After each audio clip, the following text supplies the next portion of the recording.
Bonjour à tous et à toutes, bienvenue sur cette nouvelle vidéo et bonne année pour commencer. Alors il est de bon ton de souhaiter la bonne année en début d'année, mais ceci dit, vu l'année qu'on vient de passer, je ne sais pas si c'est très utile de souhaiter bonne année, en tout cas on peut toujours espérer.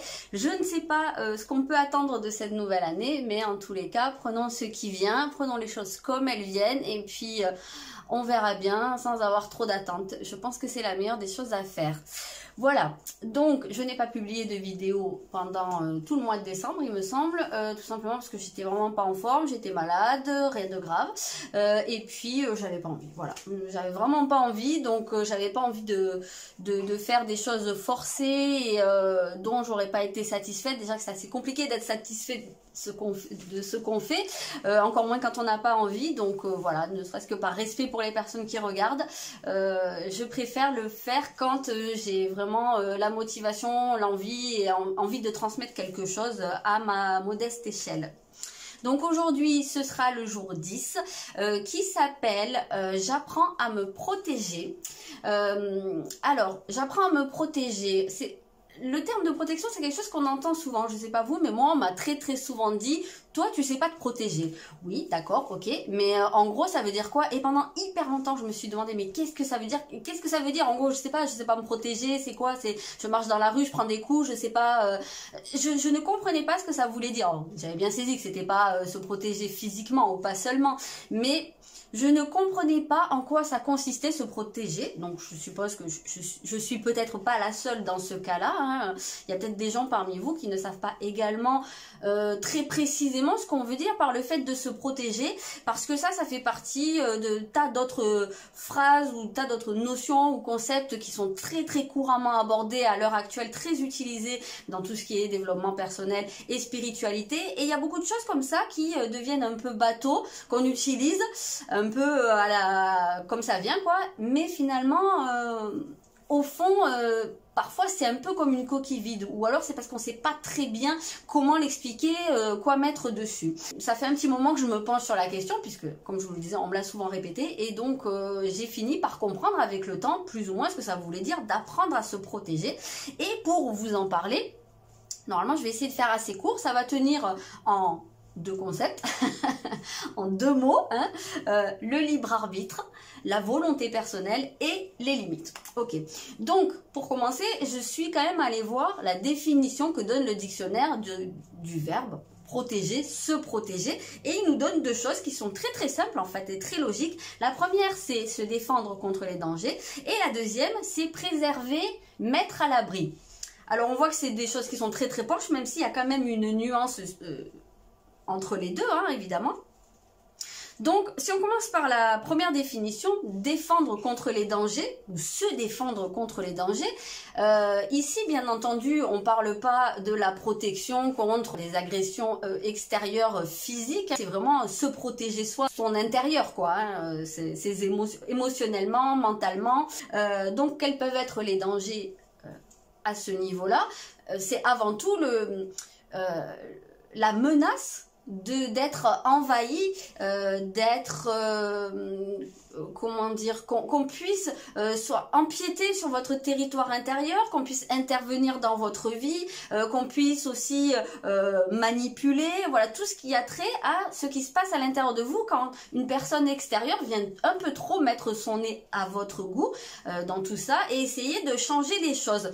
Je dis bien à votre goût parce que comme toujours, et comme pour tout, ça dépend des personnes, on l'a vu jusqu'à maintenant, on n'est pas tous pareils. Et il y a des gens qui tolèrent beaucoup plus, comment dire, le fait que d'autres personnes viennent ingérer. Ouais, je cherchais le mot parce qu'on en a beaucoup parlé avec les élections, voilà, l'ingérence des autres dans leur vie.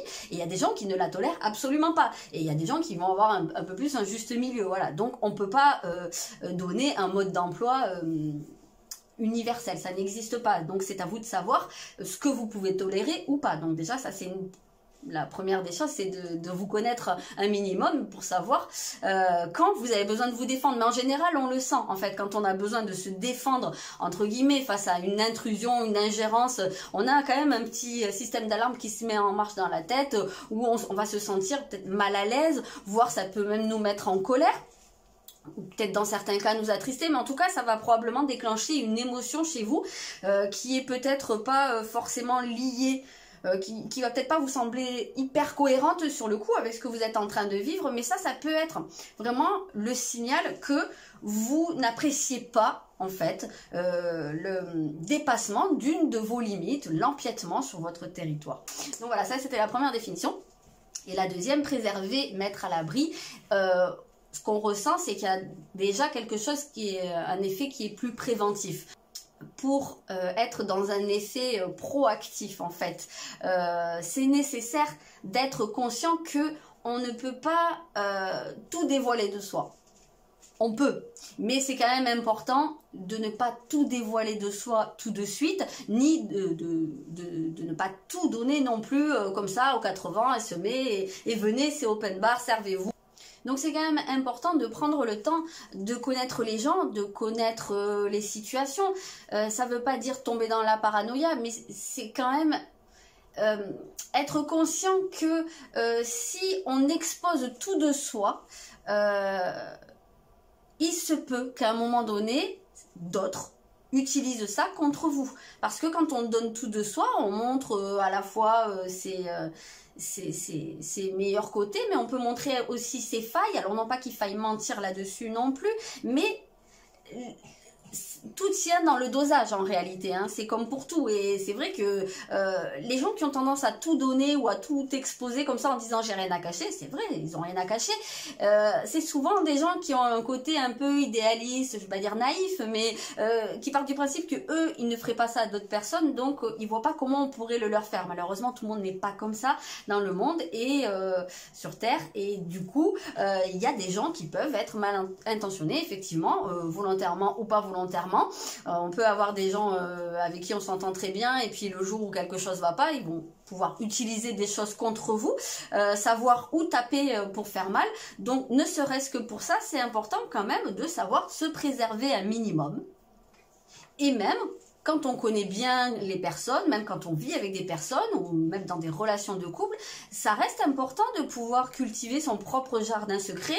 C'est pas de la dissimulation, hein, comme on le disait tout à l'heure, mais je pense qu'on a tous le droit d'avoir une petite partie de soi qui n'appartient qu'à nous, qu'on peut aller cultiver comme son petit jardin, hein, comme son nom l'indique.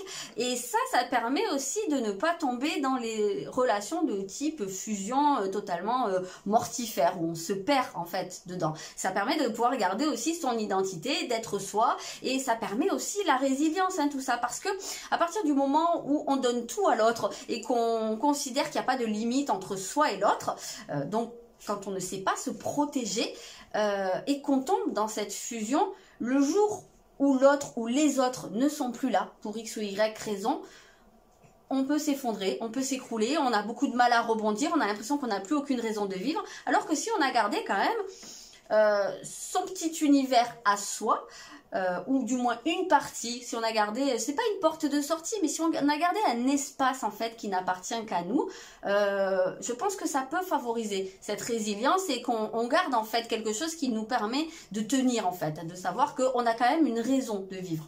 Je sais pas si c'est hyper clair, hein, mais je vous le dis un peu comme ça. Alors, comme je vous l'ai dit, ça tiendra en 2 mots. Le premier, j'ai dit, c'est le libre arbitre. Donc, pourquoi? Parce que on entend souvent à l'heure actuelle, je suis une éponge, moi je suis empathique, ou moi je prends trop les énergies ou les émotions des autres, ou alors je donne trop, on vient comment dire, j'attire les parasites et tout ça. Et je suis pas trop d'accord là-dessus en fait. Oui. Je remets pas du tout en question le fait que certaines personnes sont des éponges ou voilà. Par contre, ce qu'il faut vraiment bien garder à l'esprit, c'est que on a la possibilité de dire non. C'est-à-dire on décide toujours. Que ce soit au niveau énergétique, que ce soit au niveau émotionnel, psychique, mental, peu importe, personne ne peut venir à l'intérieur de vous, si vous n'avez pas autorisé l'accès, si vous n'avez pas ouvert la porte, que ce soit d'une manière consciente ou pas. Mais les personnes qui attirent beaucoup les parasites en termes d'énergie, hein, et donc les gens qui vont venir vous pomper complètement, et quand vous avez passé un moment avec eux, vous êtes complètement à plat, voire même les relations amoureuses dysfonctionnelles avec des personnes qui sont un peu plus dans le type pervers narcissique, même si on a tendance à un peu tout mettre dans le pervers narcissique maintenant, mais vous voyez un petit peu ce type-là. Oui, ils vont les attirer. Mais pourquoi? Parce que d'une certaine façon, ils ont émis l'énergie, l'intention, la pensée, d'une façon consciente ou pas, que eux ils donnent tout et ils demandent à ne rien recevoir. Donc quelque part il y a quelqu'un qui capte un signal et qui dit ah, là-bas il y a quelqu'un qui m'intéresse. Bah oui, mais si tu envoies le signal, tu vas recevoir ce que tu aimais. Donc c'est pas comment dire, c'est pas une fatalité, c'est pas la faute aux méchants de l'extérieur ou aux méchants vampires énergétiques ou aux méchants pervers narcissiques, même si bien sûr ça arrive et que les personnes qui se trouvent confrontées à ces personnes sont des victimes. Alors attention, hein, je sais pas du tout ce que je suis en train de dire, mais quelque part, d'une manière ou d'une autre, on a autorisé l'accès. Je pense que les gens qui ont vécu des relations avec des pervers narcissiques, qui ont réussi à s'en sortir, qui suivent une thérapie par la suite pour se reconstruire suite à ça, je pense que ça fait partie du processus de reconstruction, d'admettre que quelque part, ils ont laissé faire ça, parce que même si c'est inconscient, ça vient peut-être très probablement de la relation aux parents, de tout un tas de choses, mais à un moment donné, on a laissé faire. Donc, c'est pour ça que je dis qu'on a son libre arbitre, c'est qu'à un moment donné, gardez à l'esprit que vous avez votre pouvoir personnel. On l'a vu dans d'autres vidéos jusqu'à maintenant, donc c'est pas pour rien que cette vidéo arrive maintenant. Le deuxième mot, c'était les limites. Pourquoi? Parce qu'on l'a vu juste avant, à un moment donné, se protéger, c'est poser des limites. Alors, premièrement, poser des limites aux autres, hein, c'est ce qu'on a vu jusqu'à maintenant, quand on se sent envahi. Eh bien, on peut toujours dire non. On peut toujours dire, c'est pas évident, hein. Enfin, vraiment, je vais pas vous mentir là-dessus. Il y a des gens pour qui c'est naturel, hein, de dire, non, là, ça m'arrange pas, ou là, j'ai pas envie, ou non, tout simplement. Mais pour beaucoup de monde, c'est plutôt compliqué de dire non, ou de dire pas maintenant, ou d'exprimer tout simplement qu'à un moment donné c'est stop ou ce sera plus tard. Si on a tendance à vous solliciter beaucoup pour, je sais pas, rendre des services, faire certaines choses, ou si on a tendance, je sais pas moi, à débarquer chez vous comme ça, ou à se mêler trop de vos affaires, à vous donner des conseils très très appuyés sur comment vous devriez gérer les choses, mais en fait vous sentez que c'est plus que des conseils, c'est presque on vous dicte votre conduite sous couvert d'amitié ou de famille ou pour votre bien, mais que si vous faites pas comme on vous dit, la personne ou les personnes vont mal le prendre. Bon là clairement on dépasse les limites. Et toute autre situation dans laquelle, comme on l'a vu plus tôt, vous pourriez vous sentir envahi, mal à l'aise, dans une certaine forme de colère. Et donc, c'est pas donné à tout le monde de dire non, en tout cas pas de manière naturelle. On a souvent un petit peu une censure intérieure qui dit ouais mais en fait qu'est-ce qu'ils vont penser de moi si je dis non, on va penser que je suis comme ci ou comme ça, on va penser que je n'aime pas ces personnes, ça peut générer un conflit ou voilà. Donc alors pour une forme de facilité, on a l'impression qu'on se facilite la vie en disant oui, en faisant les choses, en laissant faire certaines choses, alors qu'en réalité, on rentre dans un cercle vicieux qui fait qu'on ne se facilite pas du tout la vie, qu'on se contraint à faire plein de choses et que finalement, on ne s'épanouit pas. Et souvent, on y laisse des plumes au niveau énergétique, au niveau psychique, au niveau de plein de choses. À la fin, on est vidé et puis, c'est pas les autres qui le sont. Donc, finalement, c'est pas du tout la facilité. Très souvent, ce qu'on a l'impression d'être une solution de facilité, là, sur le coup, en réalité, c'est tout le contraire, en fait. C'est la voie la plus difficile. Donc, on a du mal à dire non. On a l'impression que c'est insurmontable, alors qu'en réalité, on pourrait juste tout simplement dire non de manière bienveillante. On n'est pas obligé d'envoyer bouler les gens, mais on peut dire, non, là, ça m'arrange pas. Là, je suis fatiguée en ce moment, ou... des tas d'autres choses qui peuvent être très sympas, hein, mais qui peuvent marquer de manière plutôt ferme que vous avez votre territoire, vous n'allez pas être envahi, ou quand on veut vous donner des conseils, quand on veut un peu diriger votre vie à votre place, on peut faire comprendre à une personne qu'on entend ses conseils, mais que on prendra la décision qu'on estimera la plus en adéquation avec soi-même. Et si la personne le prend mal, ça lui appartient. Mais si la personne le prend mal, ça veut dire que cette personne n'est pas prête à respecter vos limites. Une personne qui n'est pas prête à respecter vos limites, c'est une personne avec qui la relation, quelle qu'elle soit, ne peut pas être équilibrée, ne peut pas être juste. De ce fait, c'est une personne qui n'a rien à faire dans votre vie. Donc, à ce compte-là, vous n'avez rien à perdre. Et je sais que il y a d'autres processus qui rentrent en compte derrière. Il peut y avoir des phénomènes de dépendance, il peut y avoir énormément de choses. Et c'est souvent compliqué de se mettre une personne à dos. Mais sachez que à partir du moment où vous posez vos limites, vous n'êtes pas responsable de la manière dont la personne le prend. Vous, ce que vous faites, c'est que vous vous respectez. Et c'est pour ça que ça intervient dans ce processus de l'amour de soi. Parce que si on ne se respecte pas, si on ne se protège pas, c'est qu'on ne se respecte pas, c'est qu'on n'admet pas qu'on a ce besoin d'avoir un espace personnel pour rayonner, tout simplement, pour être soi, pour se sentir bien, et donc c'est qu'on ne se respecte pas, qu'on ne s'aime pas. Donc c'est très très lié. J'ai fait beaucoup de digressions, je me suis un peu perdue en route. Oui, donc ça c'est la première, c'est poser des limites aux autres, et aussi se poser des limites à soi-même, évidemment. C'est-à-dire qu'il y a des choses, si je sais plus parler, qu'on va éviter de dépasser, ou on va éviter d'aller dans certains excès. Ça, c'est valable pour les gens qui peuvent être aussi un petit peu borderline, ou voilà, qui peuvent avoir tendance à se mettre eux-mêmes en danger, ou même les personnes qui ont tendance à être elles-mêmes un peu dans l'intrusion,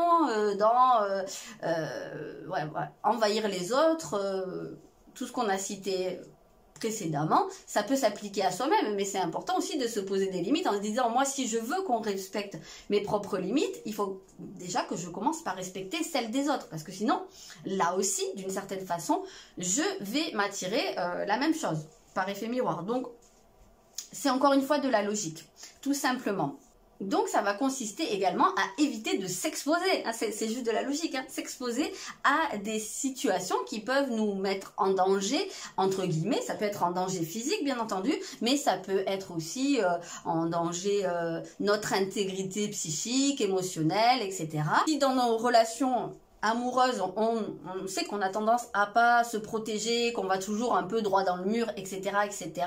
Si on prend si on prend comme résolution à partir de maintenant de se protéger, qu'on rencontre quelqu'un qui est déjà en couple, ou quelqu'un qui nous annonce dès le départ, moi je suis pas quelqu'un qui m'engage comme ça, mais qu'on y va quand même, on s'expose évidemment. Donc vous voyez, en fait, c'est à un moment donné, c'est encore une fois de la cohérence et de l'alignement. C'est ce qu'on avait déjà vu sur l'alignement, c'est-à-dire que voilà, on évite de s'exposer. C'est comme si, je sais pas moi, vous aviez très froid chez vous, vous allumez un feu pour vous réchauffer, mais à côté de ça, vous laissez toutes les portes ouvertes de votre maison. Ouais, ça va pas chauffer, mais je comprends pas, j'ai allumé le feu. Oui, mais enfin, tu t'exposes quand même, tu exposes tout, tu laisses tout ouvert, donc à un moment donné, c'est sûr que ça ne va pas fonctionner. Donc, je ne sais pas si j'ai été vraiment très très claire ou si j'ai pas été encore un petit peu fouillie, comme c'est un peu ma petite griffe personnelle.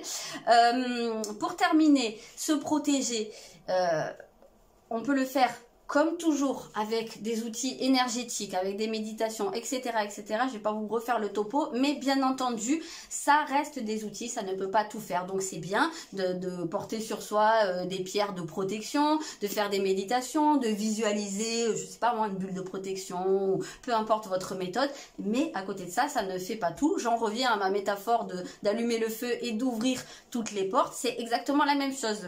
Allumer le feu, ce serait votre pierre de protection ou votre méthode énergétique, et puis après par contre je me protège pas du tout et je fais open bar sur tout, et puis voilà, ça marche pas, je comprends pas, voilà, c'est juste pas logique en fait. Donc voilà ce que j'avais à vous dire pour cette reprise. Je tâcherai de faire mieux la prochaine fois, d'écrire un petit peu plus, parce que là c'était un peu fouillis. Si c'est pas clair, vous me le dites dans les commentaires. En même temps, il n'y a pas non plus tant de choses à dire que ça là-dessus.